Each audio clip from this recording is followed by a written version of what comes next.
Hello, I'm Paul Freeman, Superintendent here in the Guilford Public Schools. Today I'd like to speak to you very briefly in this video conversation about return on investment.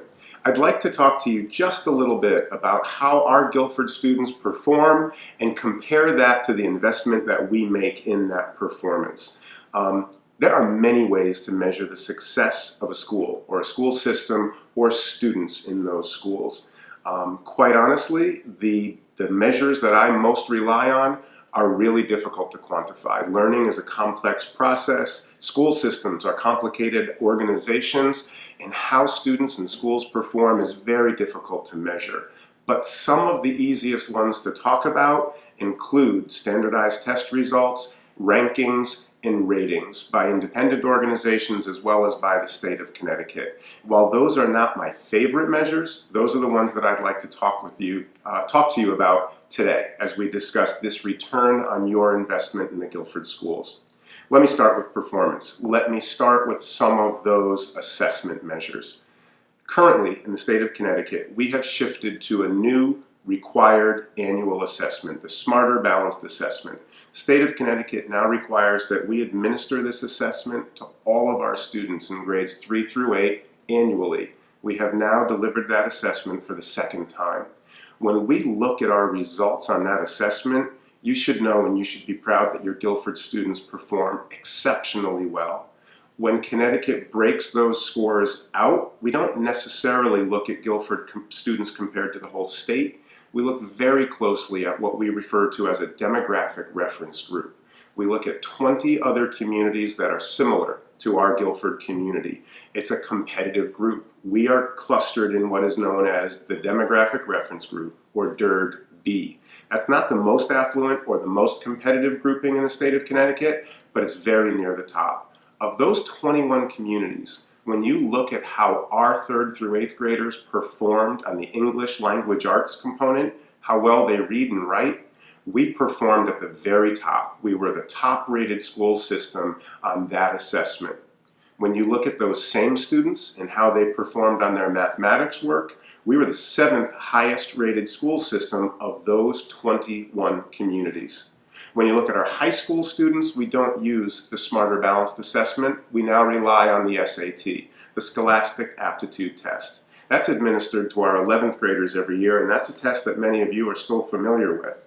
When we look at that same comparative cohort, when we look at that DERG B grouping, there's no longer 21 communities because not every one of these communities has their own high school, but in that group of 19, our Guilford High School performed 3rd highest in that grouping on the English language arts component, how well our students read and write.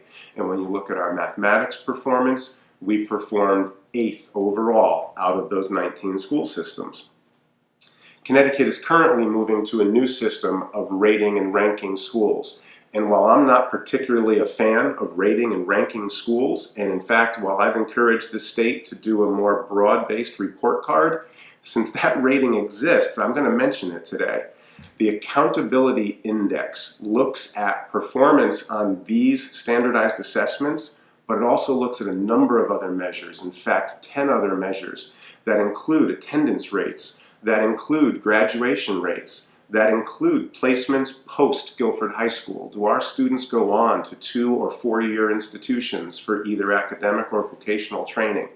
It even looks at what offerings we provide in our high school for the arts and in the vocational areas, and how many students take advantage of those opportunities. When Connecticut clusters all of those measures together and rates the schools, Guilford High School comes out as number 1 in that DERG B comparative set. The state of Connecticut is not the only organization that rates and ranks school performance. CONCAN is an independent and objective organization in the state of Connecticut that rates high school performance. Last year, they ranked Guilford High School as the number 10 performing high school, not within DERG B, but statewide, the 10th highest performing high school in the entire state of Connecticut. And U.S. News & World Report, obviously an independent, objective organization, they rank schools nationally every year. They put out a list of the best high schools in the country. U.S. News & World Report last year ranked Guilford High School as the 17th highest performing high school in the state of Connecticut. That actually makes us the 14th highest traditional high school, because some of the schools they rate are magnet schools or charter schools, but also importantly, we're the #1 high school by that rating in New Haven County. It doesn't really matter if we're talking about performance on one assessment, the way the state rates and ranks our schools, or the way independent organizations like ConCan and US News and World Report rank the schools. The bottom line is we're performing really, really well. We land in the top 20, we land in the top 10. Sometimes we're the highest performing school or district by those measures. We do well. Most importantly for me, we're doing really well in all of the other measures that mean more to me. How our students are performing in their classes locally, the satisfaction reports that we hear back from students and from parents in our community, or most importantly, what I see when I go into classrooms with your children. Because when I walk into those classrooms, I see professional instruction and I see committed, hardworking students who are doing their best to learn. And those are the most important measures for me. So now let's move to the investment side of this equation. In just the last few weeks, the Connecticut School Finance Project has released their report on school spending within the state of Connecticut. That report identifies statewide that the average spending per student in the state of Connecticut is $16,249. That essentially means this is the price of educating a student in the state of Connecticut. In Guilford, in that same report, local per student spending was listed at $16,475. This tells you that we are investing essentially right at the state average.